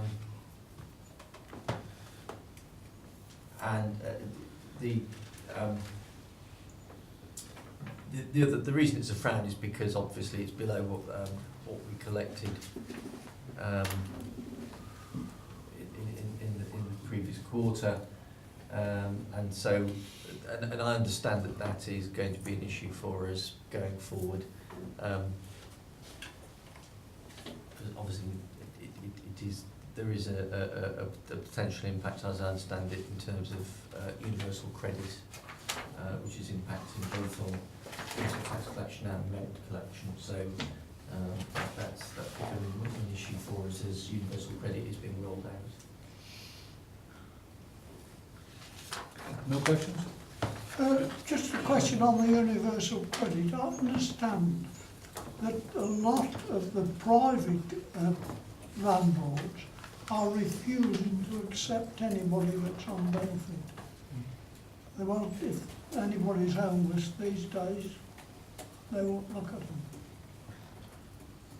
No. I'm sure that'll come through in whatever reports we'll have in the future, to see what happens. My understanding is that I haven't seen any hard evidence of that, but anecdotally I've heard that there is some indication that we're getting more people presenting to us at Well, the only reason I know is because I go to the football with a chap who owns half a Bedworth, and he will not accept anybody who's on benefit anymore. At the last housing meeting, we actually had a very good report on homelessness, etc. within the borough, and it was all discussed fairly. Sorry, I've got some problems with my gums, but anyway. But there was a very good report, and it went down to the nitty-gritty, and some anecdotal things like that were coming through, John. We've got to actually see whether they actually do come through, and we can physically turn around and say, this is what's happened, how do we mitigate that, and then take it forward from there. Unfortunately, that's the way it is at the present moment. The only, I wouldn't say it's good news, but it's not even comforting news, but misery loves company, that we're not alone. Every local authority in the country has been stunned by universal credit, and I think stunned is the word, as certainly in terms of housing, we are noticing some significant swings in terms of arrears, which is a bit of an issue for us. Chair, if I can move on to car parking. We have got a report before you, and obviously I know you're aware that there are issues. We've got an ongoing issue in terms of the telemetry for Harefield Road, which is obviously still not resolved. What you have got, by way of a comparator that you can that's more reliable, is the income, which is shown there, as opposed to just pure ticket sales. But even you know, the figures are what they are, and that shows that income is down against where we were last year and the year before. Yeah, Councillor. On that page at the top, it says town centre management, and it's obviously got the financial bit of the town centre management. Does that include the 200,000 of money we're putting in, or is that in a capital or That's, somewhere that's else? in the capital programme, I think, Chair. I think that was put into the capital programme. I think it's capital items. So things like the wireless is being funded Or should be? It's through- just, as a capital item. if I just made chair though, because it's, if it's been put in capital, up, how do we take it to scrutiny if it's not on our list of spending? Because it's not getting spent effectively, and it needs as much scrutiny as a revenue expenditure of 200,000. Well, that's a matter for you, Chair. And of the parking issue, if I may, chair, we've got the Pure Gym. Do we know how many free tickets have been issued during the last about 6 months it's been going? And do we know how many of the £300 annual season tickets we've done for Harefield Road? We will know, but I don't have that data to hand. I think that's something we'd have to ask the parking manager to provide to you, Chair, which we can do. Could we have the details the next time it comes up to the committee then? Yeah. Well, we can get those figures and Oh, circulate. you can circulate it to everybody, okay. Because I think it's important to know whether the free tickets are significant and whether they're included in these ticket sales and numbers, because there's anecdotal evidence that people are going in the door of the gym, getting a ticket and then going shopping and doing other things. So we need to know if people have they've got gym membership, but they're going into town that day to shop. Well, obviously, Chair, if that is the case, then we would be talking to Pure Gym about that. They have a commitment, as do road wardens, to ensure that doesn't happen. So if it is happening, then they need to take action to stop it. If I may, Chair, that's perfectly legal because it says if you've got gym No, Chair. membership, you've got... It's a part of the arrangements in place with them, as part of that 2-hour free parking, that they have to avoid and deal with abuse of the system. So if there's any, and I appreciate it's anecdotal, so it would need to be evidence, but if it was evidence that that was happening, Pure Gym and road wardens would have to take action. Which they can do. They have ways of knowing this, apparently, if that was the case. Somebody's sweating on it. I'm just wondering what people in the Blood gym- sweat walking into it, but there you go. Councillor? Chairman, I mean, in relation to that issue, is it not possible to time limit the tickets which you issue? They are time limited. They are. Yeah. So it's only of value for a short period, It's for 2 hours. Yeah. So in theory, you could go into the gym, work for an hour, go shopping for an hour, and then go. Yeah. But but it's only 2 hours anyway, yeah. and that's once a day. I'm sure there's no objection to people spending money in the town centre, is there? No. Okay, let's Well, do I- that. As you say, it encourages. There's a lot of hidden benefits, Yeah. and I know there was a bit of a balancing exercise that had to be done when we looked at that, as I understand it. It is. But if there is evidence that can be presented, Chair, I am sure that Cash and Brent would love to receive it so that they can raise that with both Pure Gym and Road Warden. Right, Phil? If I can just flick through, you have the strategic risk register, Chair. When I looked at this earlier, there were a couple of things I just wanted to highlight, and I can't remember what they are off the top of my head, so I'll have to just scroll through. Obviously, first thing to note, the borough plan. We will be starting the stage 2 hearings in a couple of weeks, and we will obviously go through that process with the inspector.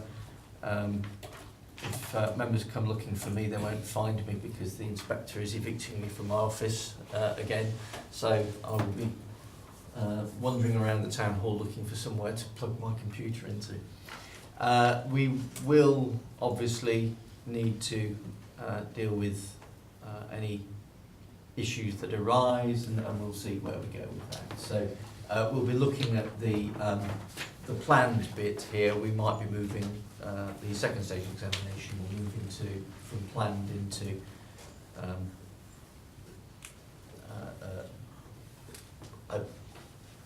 it's been delivered, so it'll actually be a mitigation. Councillor Condicor? Just to point on that, because obviously I attend the hearings, there was the comment that would need some what we call major mods.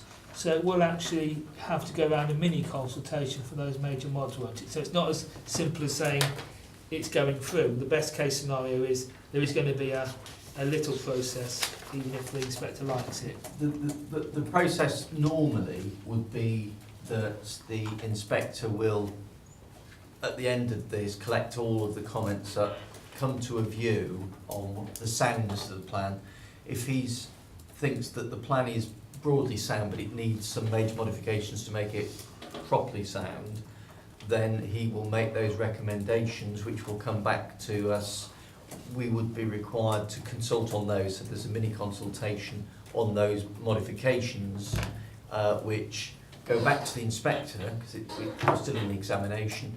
The inspector will then decide at that stage whether or not there's a need for any further hearings or whether he can just deal with it on paper.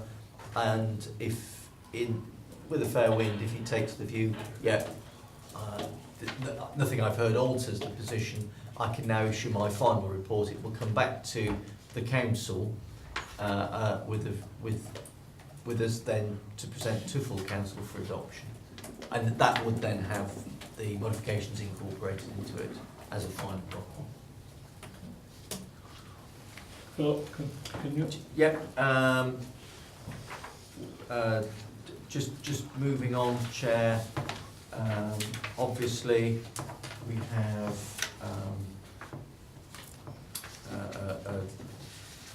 in terms of town centre vitality and viability. As you know, with the Vicarage Street regeneration offer, there was a press call yesterday, I think it was, in connection with that. So there have been some announcements published in terms of what's happening there. Councillor Condicor again? Is it useful for the councillors to see those announcements, or are they? Well, I think they're in the press. Well, this is one of the problems. We have to read the Nuneaton News to see what the borough councils told the Nuneaton News to print in the press. In the old days, as councillors, we used to get daily little news briefings, so we knew. Oh, that went a long time ago, didn't it? I think the difficult. Yes, I mean that went many moons ago. The issue for us, I think, Chair, is that there is a communications protocol with the county council, which we're adhering to. So in fact, it's the county council that was managing this part of it. So we will behold to them. So anything that we've done in terms of disclosure information has had to be done through the county council. Okay. Carry on, Philip.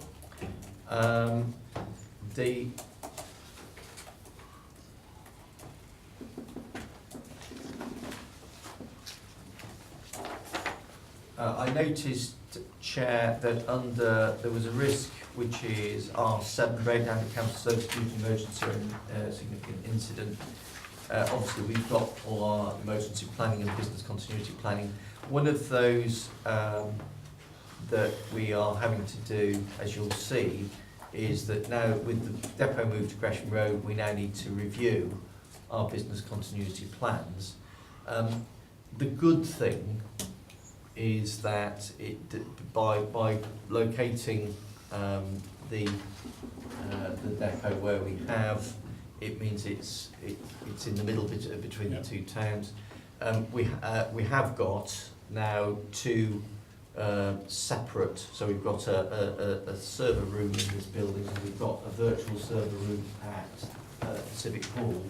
So now we're moving towards some resilience. So if for any reason Nuneaton shut down, we would still be able to provide services using the server room at the Civic Hall. So it'd have to be something fairly big to knock out both. And they're actually on separate mains in terms of electrical supply. Well, yes, I mean, but then if that happened, I don't think we'd be bothered. I don't think you'll be worrying. I don't think anyone would. But clearly, if it was a significant, if, for example, if this building went up in smoke, we've got facility now to operate remotely, and we've also got other facilities. And by having the Gresham Road depot it means that we can locate staff there, etc. So we're looking now at how to update those business continuity plans to take advantage of that. Councillor Wilson? Thank you, Chair. It says on R7 about plan work is the depot move to the Gresham Road and evaluate the BCP in light of that. How are you planning to update the BCP for the moment, given that we're still having to operate 2 sites until we have the waste licence? Well, the BCP's for all services, not just that part. I don't know what's happening with the waste licences, so I'm guessing that there is, if you like, a residual element at St Mary's Road. As I understand it, there's not a lot there, and we have closed much of it down. So, and we are in fact negotiating. I think we're very close to. I think the planning application may have come in for St Mary's Road, so we're getting very close to having to vacate. We still have to do the waste transfer though at St Mary's, don't we? Well, because we don't have the waste transfer licence at the Gresham Road depot. If it came to it, Chair, we could go elsewhere. We're not bound to have, the waste transfer station at Gresham Road. If we haven't got the licence, then we could use another waste transfer station if it came to it. So as a mitigation, we could go anywhere where there's a waste transfer. So there are a number of other premises in the town that have got waste transfer licences that we could have jumped on the back of if it came to it. Okay. I did have one other question, Chair, which we've just gone over, which is risk 4. Oh, sorry. Which is failure to maintain the economic vibrancy of the borough town centres. It says there about mitigation controls. There's nothing in there about business improvement districts for the town centres. Now, the council's given an assurance that if either town centre, Nuneaton or Bedworth, wishes to pursue one, then it would do so. Nuneaton is pursuing one. Would it not make sense to put that in as a mitigation control? It's down as a planned. If you look over the page, it's under plan number 4. Will it look at the council exercising its vote in favour? Well, I think the answer is we've supported the feasibility study. I've not heard. I mean, clearly, if a feasibility study came back and said yes, it will work, then obviously that would then come through to Cabinet and Council to take that forward. And that, the way this would work is that we would move that then from planned into actual. We're doing it. Obviously, there's a decision-making process that would have to go on at that stage, and members would have to look at the business case along with all the businesses as well that would be supporting it. Is there any time detail when we'll get some knowledge whether the businesses are supporting this? Is it 3 months, 6 months? I have absolutely no idea, Chair. As far as I understand it, the Business Alliance were promoting this. They did a consultation, didn't they, with the town? In favour. My experience of business improvement districts, Chair, I was involved in the rugby pilot when it was established, is that when you've got the expressions of interest from all of the various businesses, you then start to draw your lines around where you need to in order to make sure that you either get a yes vote, because it's done a majority vote, but it's also done based on the rateable value of the premises. So if, for example, just give it an example, and this is just fictional, if ASDA said yes and half the town said no, there's quite a strong likelihood that it's a yes vote because of the size of the store. If ASDA said no, then of course, and all the other businesses said yes, we'd have to draw the line in such a way to exclude ASDA so that you get, and that there's a lot of negotiation and discussion that has to go on behind the scenes between the businesses because of course at the end of the day they're going to have to pay for this through the supplementary rate, and therefore they'll want to be convinced that they're getting something back that makes it worthwhile. So it does take a fair bit of time, and as I say from experience, I wasn't actually doing the negotiations, but I was involved in the drafting of the legislation and also the putting together the bid proposal.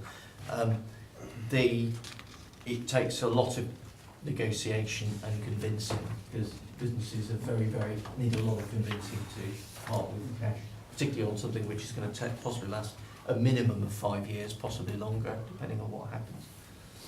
Councillor Gondico. Yeah, we managed to miss out risk 3, which was a contractory failure, and obviously with Carillion going under, that puts this back into the light. Obviously, I hope we haven't got any contracts with Carillion, but given the extra vulnerability, do we have any big contracts, particularly IT or anything that needs reviewing in light of this risk, and do we need to upgrade the risk in light of the more troubled times?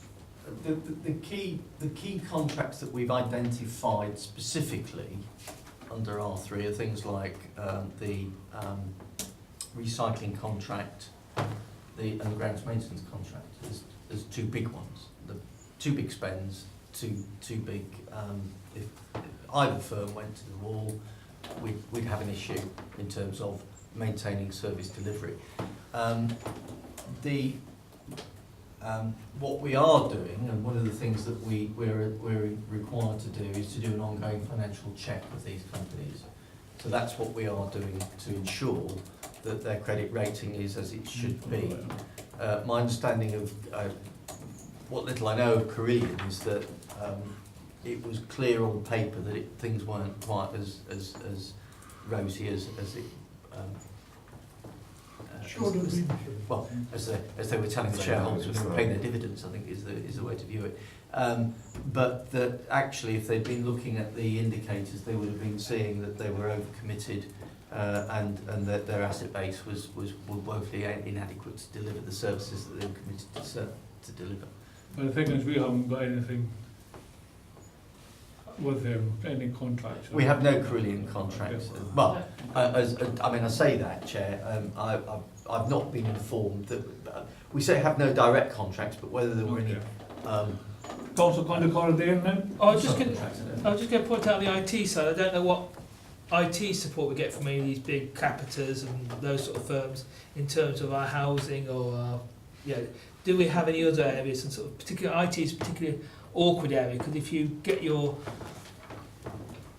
council tax bills or council tax rate, if any of those systems are at risk. We do have some big contracts, Chair, and they are.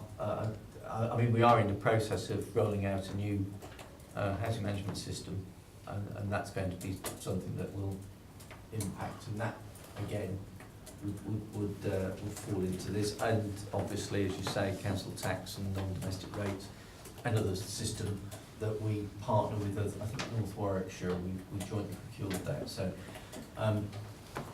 there are some things that we can do to mitigate, but of course ultimately it's about having a business continuity plan that allows for the possibility that the system might cease to function, and that's what we have to do. So we have disaster recovery arrangements with our key suppliers, our key IT suppliers, and also we have data recovery requirements, so we have to have source data, source code kept to, it's what they call an escrow agreement, where they keep it, the source code, separate so that we can access it. If they are no longer there, we can go there and carry on providing the service with a little bit of jiggery pokery, I suspect, to make it happen.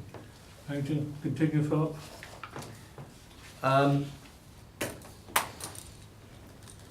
Moving on, Chair, I'm going back down to, I think I've just dealt with R7.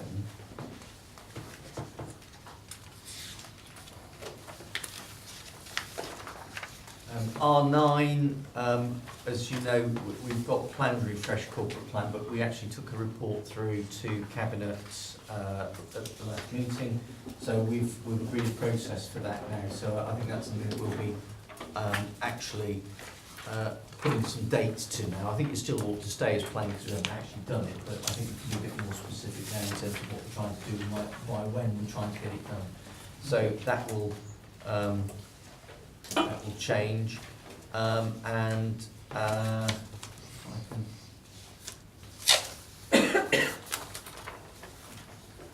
Similarly, under the NABSAL R11, one of the things that we are doing, and there is a report going to council, you'll see planned, we undertook a governance review of NABSAL. Part of that, there's a report coming to next council next week, which will set in place alternative arrangements for the shareholder side of NABSAL, which is obviously the council's bit of it, so that there's a bit more transparency around that and some clarity in terms of who the shareholders are, because at the moment, where it's configured, each member of the council is a 1/34th shareholder, this is anyone's share. What we've tried to do is to have a voice, so we've tried to we're setting up a committee of members to undertake that role, so that and the shareholder agreement that's going actually stipulates the things that they will oversee. So it's almost like a mini scrutiny committee overseeing the role of the board. So we thought that would be a sensible thing to do. I know some members have raised concerns about the oversight of it. I know Chris as a director or non-executive director of the board is aware of what's going on and understands how it's operating. But of course, other members don't see what Chris sees, so they're a bit less clear and a bit more nervous about it, perhaps. That's something that we can now move into once it's approved.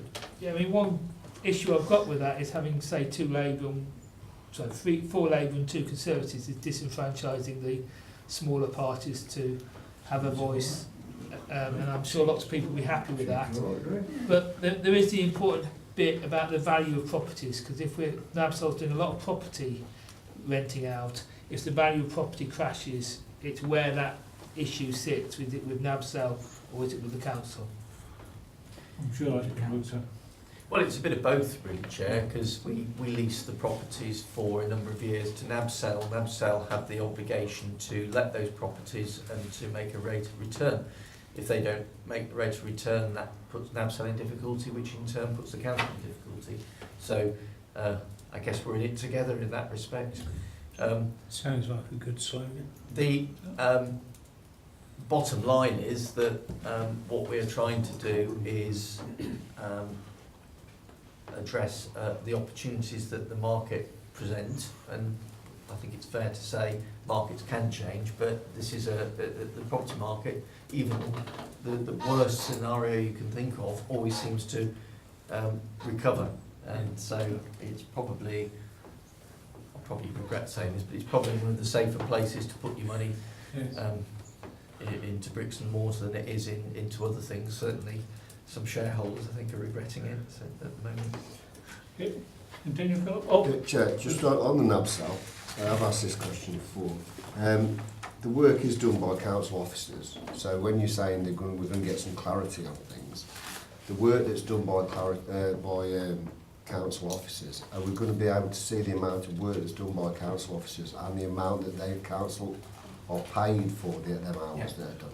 Yes, Chair. There is a service level agreement between NABSAL and the council, because it's a wholly owned subsidiary of the council. So it's a separate legal entity, but obviously council officers support it. So if you like, professional services, the legal services and the financial services in particular are provided to NABSAL, and there is a concurrent recharge back into the council's budgets for that from the NABSAL account. Going forward, and NABSAL's already become an employer, because it does actually directly employ at least one employee. I think it's just 2, I think. Might be 2. And that will grow as we develop the business opportunities.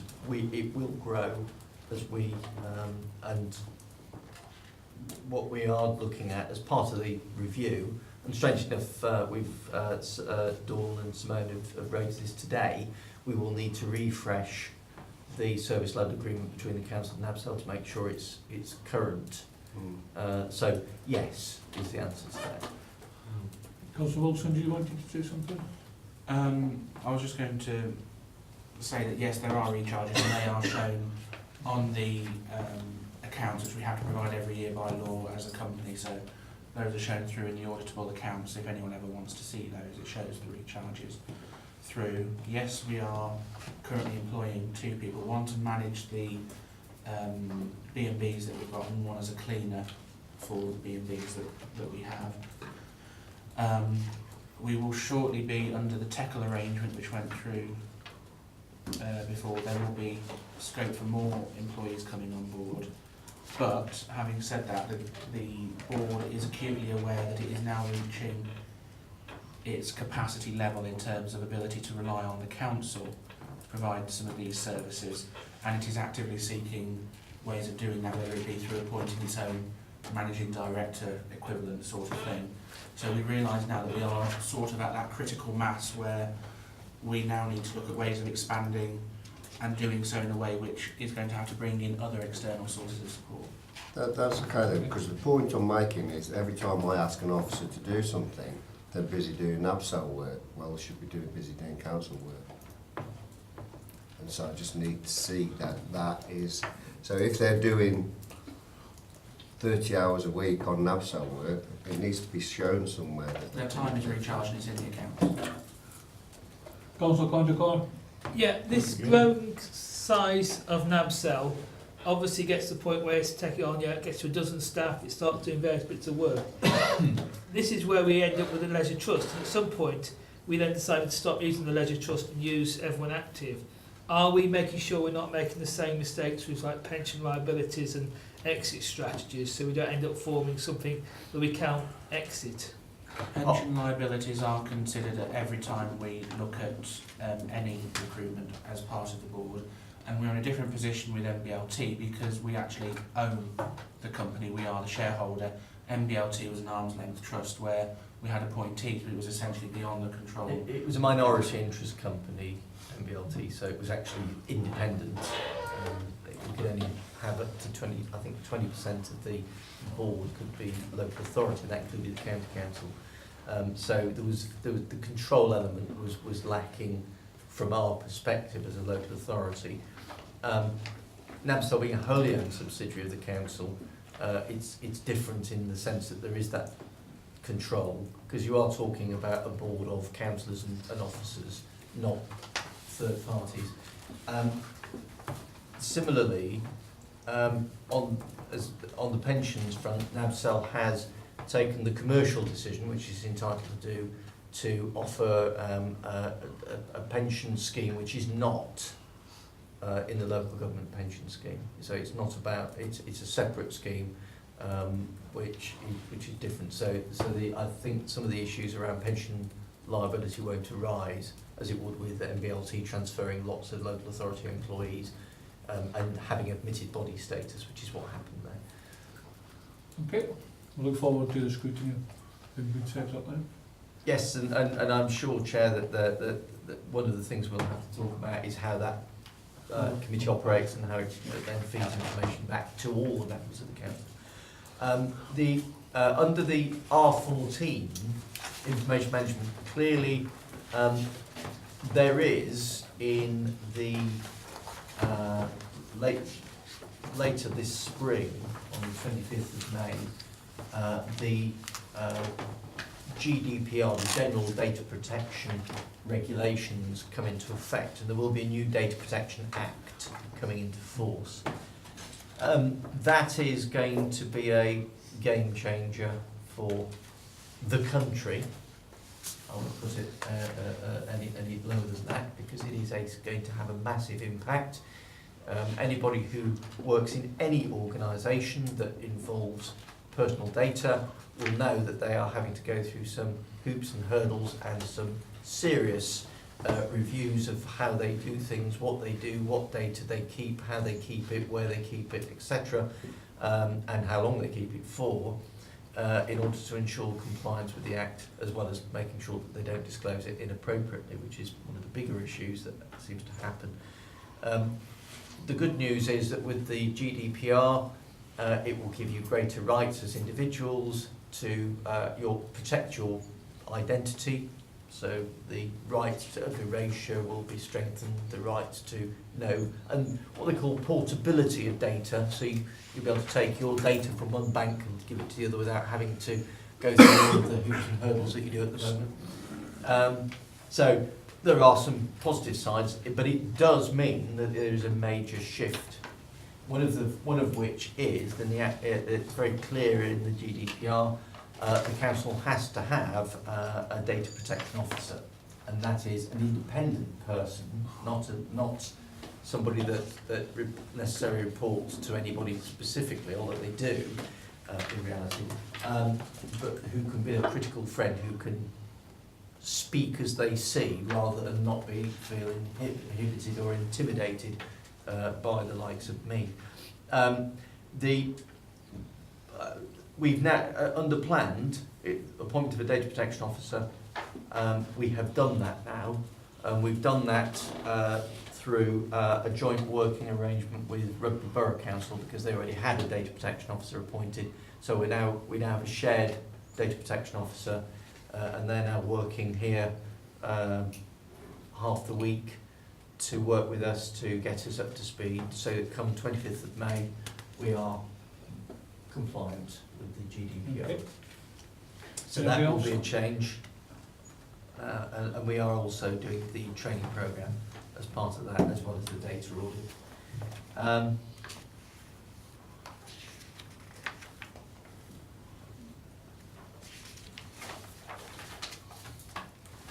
Now, just to emphasise R16, Chair, that's a relatively new risk.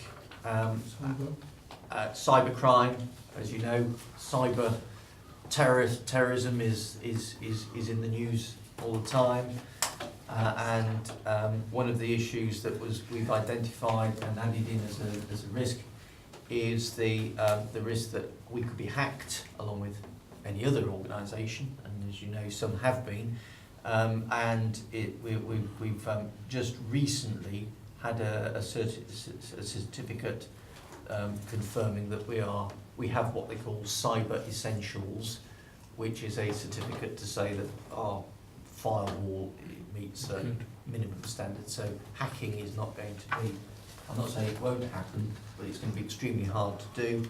A lot of our data, well, all our data is encrypted now, so in principle we are in a good place. That's not to say hackers won't get in, because they are very cunning and clever. It is what it is, but that's a new one that we've added in recently. Councillor Conjure. Just updated. Yeah, we may be very secure, but are all our, I mean, I know the council laptops are very secure and they're a real pain. Are our laptops, if you took it to Costa Coffee and left it on the table, are our laptops encrypted? Even better than that, Chairman, not only do we have encrypted laptops, but actually there is no data on this laptop. Good. At all. Anything else in the report? Anything else in the report? No, Chair. Obviously, there are some other bits of information, not least the FOI data there, and complaints data in terms, and there are some obviously exceptions reports in there, and cases which have not been dealt with in the time frame. I have looked, I've noticed some for my area, and I have to confess I don't know why. I'll have to go back and ask the question why things weren't dealt with as speedily, particularly on the FOI. But, nothing to do with me. no, I only look at you because normally your team deal with them. I know what they are, but they're not mine. Right, item number 9. Sorry, Chair, just before we move on from that, the complaint side of things, I see that we've got the list of the stuff that's outside the service level. We haven't got back to them within the prescribed period. And then on the commentary, page 1 of 3, it lists all of the complaints for November. What we don't have, and what we talked about at these meetings when I was on them before, is the complete breakdown of complaints. Because there is a concern that there is under-reporting of complaints. It's good that we get to scrutinise the stuff that doesn't get responded to in time, but there's also a concern about under-reporting of complaints, and that members of the public say they've emailed and called in councillors, make complaints, and that doesn't appear anywhere. In fact, at the last council meeting, we had a portfolio holder told me that I'd never made a complaint about grounds maintenance, and I'm sure if you speak to officers, they could find any number of emails from me, or that I've forwarded on from members of the public. So we need to be able to scrutinise the complaint recording and publishing statistics. We can raise that, Chair, with Chris Tyler to say we can give you a statistical breakdown to say we've had X by area. Yeah. Thank you. We do get that. We do get that. So there is a performance report element to it. So we should be able to do that. One, and it particularly irks grounds maintenance, of course, is when a member of the public contacts us and says, "Could you come and cut my tree down?" We don't class that as a complaint. We class that as what we call a service request. Quite right. It becomes a complaint when we say no. Yes. Then it becomes a complaint. Well, we don't say no, do we? Oh, we do. Well, if it's not sorry, our mate. tree. No, because someone will open it up again, I'll be another hour. Yeah. Anything else from anybody? Just every question over the board. No. Thanks a lot then, thank you, Phil. Chair. He hasn't finished. Oh, you finished that Oh, well. I haven't I? Oh, sorry, what have I got to do? Statutory, the statutory report, which is in the main report. Page number. At 57. Oh, hang on. 57, or 15. It's strategic, I mean, not. Going back again. Oh, God, right. Don't go back again, we've had enough of it. Hang on, I'll have to go back. Yeah, we were just talking about page 59, weren't we? It's 60 and 61, I guess. Yes, I mean, in terms of the strategic performance report, Chair, obviously there are some trend analysis there in terms of, obviously we've dealt with the revenue side of things. The HRA, you'll see, is actually forecasting, well, if I can just say, Chair, 'cause I can't give you a precise figure, but I understand that the revenue forecast outturn, that's showing £150,000 deficit projected to the end of this year. I understand that we've just had figures in the last few days that says that we've had almost a complete switch around, and actually you can put brackets on that now. That's good. I have to say the reason for that is primarily down to planning income, which has rocketed, and in part it's rocketed because the government on the 18th of January brought in new planning fees which were 20% higher, so there was a massive rush from developers to get their applications in before the fees were whacked up. So that's flipped that almost exactly. So from memory, and don't quote me on this, it will be reported in due course. The forecast outturn now for the general fund is somewhere in circa 150 surplus.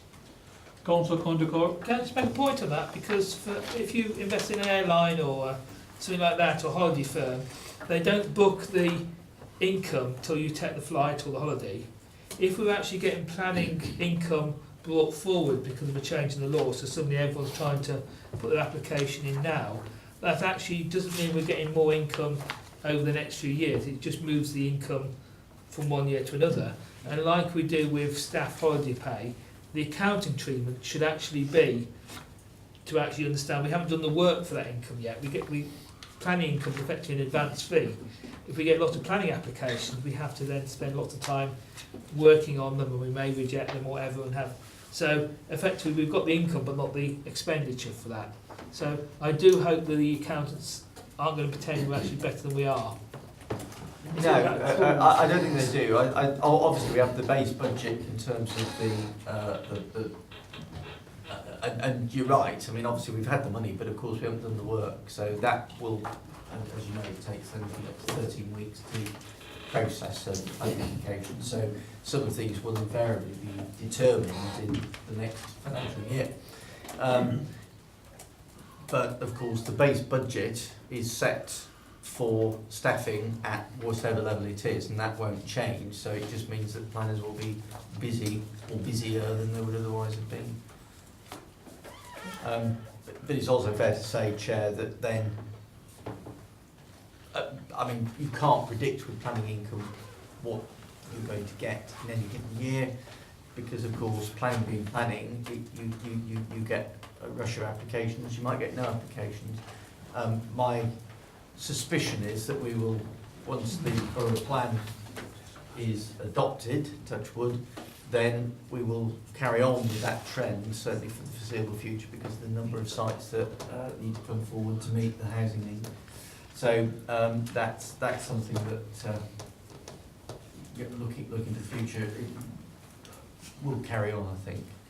The HRA, if I can move to that, you'll see is forecasting quite a big underspend, and that understand it's down to the reactive repairs and voids. So that's something that I think we're looking at for next year. Anything else? No, sundry debt collection and rent collection you'll see is slipping for a number of reasons. It is certainly for the rent collection becoming an issue. The Once again, yeah. Okay. Nothing else about it. Okay. Right, we've got to item number 9 then.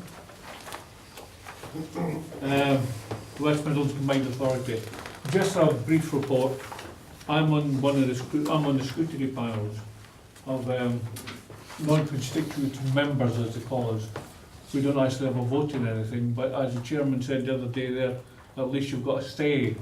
I can actually say things rather than vote on them. And what I think is happening now is that with the realisation of the new mayor in place, he's, I understand today or tomorrow, is going to decide how much, like in Warwickshire we've got the police commissioner and we've got fire, etc. They've got the same thing in the West Midlands, and the West Midlands mayor I think is going to put £12 on the preset. On all the ones that actually pay into it, which we don't. So there's some good things coming to Solihull, etc., etc. We'll have to play the preset. But they're still trying to get their heads around the actual scrutiny process and who does what to whom and where and whatever, because obviously you've got the new mayor in place, you've got the police commissioner in place, and you've got the fire service in place in the West Midlands, all with nothing to do with us as such, but it's like drawing teeth at the present moment, but I'm sure this time next year they'll have sorted out the particular problems that they've got. It's very interesting to see what they're trying to do elsewhere, and at the same time be a small part of that, but it's they haven't quite unlocked the key yet. There's a lot of moaning and groaning, and in fact we had Councillor Seacombe at the last meeting when she was saying about the mayor's budget and various other places, so people could actually ask her questions. So they're getting there, but they're not there yet. Councillor? I did go to a West Midlands Combined Authority meeting ages ago before the mayor was elected, and one of the points was to actually give us feedback in terms of what goes on at them, because you can try and watch them on video, but it's painful and it's whether they're online.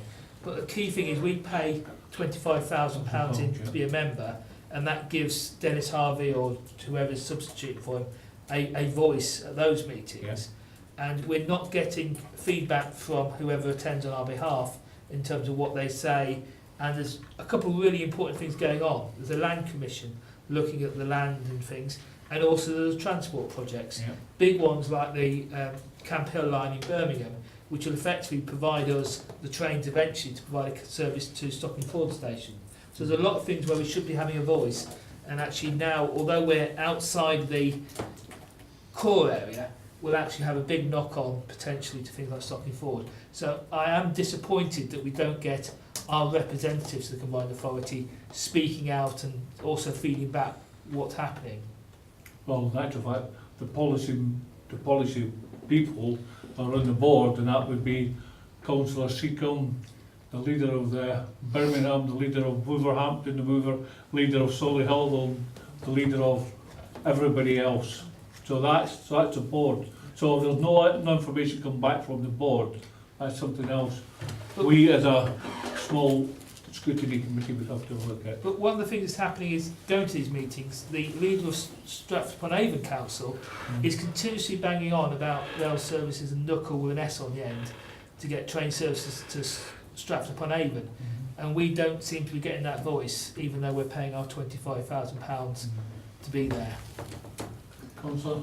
Thank you, Chair. I think Councillor Conical may be slightly wrong in what he's just said, because actually, following representations I've made through the Managing Director, unusually, the Leader of the Council has agreed with my suggestion in that he has to now provide a Leader's report on the activities that he undertakes at the West Midlands Combined Authority at every full council, because I raised the issue specifically with the Managing Director about the lack of scrutiny and knowing what the Leader is doing on our behalf. I agree with the principle of what you're saying, that we should know what is happening, and that is why I've made that suggestion, and the Leader has taken that up in this instance, and we have the opportunity to put questions just as we would, not on notice, through the Cabinet report system. And that is indeed correct, Yeah. Chair, that there is a part of the Cabinet report now, full council has a bit on the Combined Authority. Part of the problem that there is in the West Midlands at the present moment is officer support. There is very little officer support for the scrutiny committees. And when it was suggested that money should come from the budget for scrutiny, we were told there isn't any money there for scrutiny. What we were doing at the present moment, which is myself and others don't get paid for actually attending the meetings, although we can claim travel expenditure, but that's it. And there doesn't seem to be anything other than that at the present moment. So if you end up in the scrutiny committee next year, whoever's chair of this or whatever, it's to travel a long, long way for little reward, shall we say. Except for the point that you're there at the policy making. You can scrutinise the policy making. They haven't worked it out yet, and hopefully they will do. So I find it interesting, but it can bore people to death, I suppose. But at least it's interesting, I would say. Right, we're going to the last item, work programme. That's what programme is it? Right. Forward plan. The forward plan's just been unless anybody's got anything to say. Anything, to say anything with the forward plan? Okay. Chair, yeah, just the point I was going to make. It just jogged my memory on there when I saw about a lease that we'd had contact a number of times from Nuneaton Dog Training Club Centre. Has the lease with them now been sorted out? Can I ask Director Richardson? I have absolutely no idea. Can I come back to you? Please, thank you. To ask the question, because it's certainly not come past me. Let's put it that way. And can I, with the last thing is what you call it, is of the panel of changing. The Griff Canal Working Group. We've tried a couple of 3 times to try and get people to see whether they're interested on this working group. Unfortunately, we haven't got a great deal of people interested. And to be fair to Mr. Baxter, who's been carrying this torch for a long, long time, and he's come and gave us an excellent presentation on what he would like to see at the beginning. I think we're going to be realistic and actually say under the circumstances of the Borough Council at the present moment, I can't see us coughing up officers' time and various other people's time in Well, order Chair, to try and get I've this only up. read a little bit about it, but I'm more than happy to help out on an action team. Yeah, well, I've just said So we've been I'm asked 2 or just- 3 times and Nobody's Nobody's- councillor? I was just going to say, it may be easier after the local government elections, and lots of things will start to crystallise, because we've also got the borough plan, which could do anything, but obviously, I think Alan's probably written into the borough plan as well about this scheme. So actually, when the borough plan actually progresses a bit and we know what's happening at Arbury and various things, it may be a... And maybe something for the future, but... Yeah. I have actually, because I didn't think that there was enough time left for this panel to look at this year now, I have advised Mr Baxter that it is on the work programme, but that we will be looking at it again in June, and maybe can do something then. And I think we're going to be honest with the guy, you know, he really is up there for it, you know, but can't see any way forward. I don't have any other items. Chair, Oh, sorry. just before everything closes, I should have brought this up earlier. On the declarations of interest, it's got Sam Moorgrave down as a Deputy Police and Crime Commissioner for Warwickshire. And it's got me down as a member of the Nuneaton and Bedworth Leisure Trust Board, which no longer exists, so please take me off that. Yeah. And give Sam another job, you mean? Well, Sam's down as the Deputy Police and Crime Commissioner for... Yeah.